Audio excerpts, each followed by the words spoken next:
Magandang umaga, kamusta? Bago ang lahat, ako ay magpapakilala muna. Ako si Norian A. Rosales. 7 kaming magkakapatid at isa-isahin ko silang ipapakilala sa inyo. Una ay ang aming nakakatandang kapatid na si Noel Mark A. Rosales. Siya ay 25 taong gulang at nakapagtapos na ng pag-aaral sa kursong BSBA, Major in Financial Management. Sa maagang edad ay nagkaroon agad siya ng pamilya. Pangalawa, si Nonilyn May A. Rosales. Siya ay 24 na taong gulang. Katulad ng aming nakakatandang kapatid ay nakapagtapos din ito ng pag-aaral at may pamilya na. Pangatlo, si Ninya Jean A. Rosales.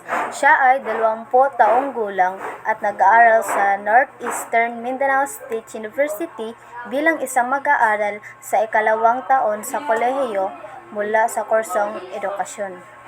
Pang-apat, si Normie Grace A. Rosales. Siya ay 19 na taong gulang at nag-aaral din sa Northeastern Mindanao State University bilang isang mag-aaral sa ikalawang taon sa kolehiyo mula sa kursong BSBA, Major in Financial Management. Pang-5, si Noli G. A. Rosales. Siya ay 17 taong gulang at nag-aaral sa Lianga National Comprehensive High School mula sa senior high school. Pang-6 ay ako, si Norian A. Rosales.